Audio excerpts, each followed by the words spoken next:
ಈ ಸಾರಿ ಗಣಪತಿ ಹಬ್ಬಕ್ಕೆ ಈ ಥರ ಸಿಹಿ ಕಡುಬನ್ನ ಟ್ರೈ ಮಾಡಿ. ತುಂಬ ಸಿಂಪಲ್ ಆಗಿರುತ್ತೆ, ರುಚಿ ಕೂಡ ತುಂಬ ಚೆನ್ನಾಗಿರುತ್ತೆ.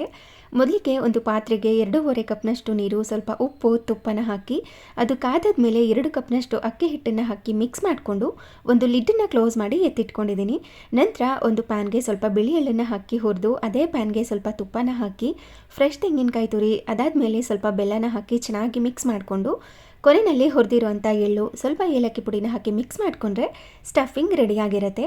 ಇವಾಗ ಮುದ್ದೆ ಸಹ ಸ್ವಲ್ಪ ಉಗುರು ಬೆಚ್ಚಗಿರೋ ತನಕ ಬಿಟ್ಟು ಅದನ್ನು ಚೆನ್ನಾಗಿ ನಾದ್ಕೊಂಡು ಹಿಟ್ಟನ್ನು ಕಲಿಸ್ಕೊಂಡು ಈ ಥರ ಲಟ್ಟಿಸ್ಕೋಬೇಕು. ನಂತರ ಈ ಥರ ಕರ್ಜಿಕಾಯಿ ಮೋಲ್ಡ್ ಇರುತ್ತಲ್ವ, ಅದಕ್ಕೆ ಸ್ವಲ್ಪ ತುಪ್ಪನ ಹಾಕಿ ಈ ಲಟ್ಟಿಸ್ಕೊಂಡಿರುವಂಥದ್ದನ್ನು ಹಾಕಿ ಮಧ್ಯದಲ್ಲಿ ಸ್ಟಫಿಂಗ್ನ ಹಾಕಿ ಕ್ಲೋಸ್ ಮಾಡಿದ್ರೆ ಈ ಥರ ರೆಡಿಯಾಗಿರುತ್ತೆ. ಈ ಥರ ಮೋಲ್ಡ್ ಇಲ್ಲ ಅಂತಂದರೆ ನಾವು ನಾರ್ಮಲ್ ಆಗಿ ಕೈಯಲ್ಲಿ ಕಡುಬನ್ನ ಮುರ್ಕೋಬೋದು.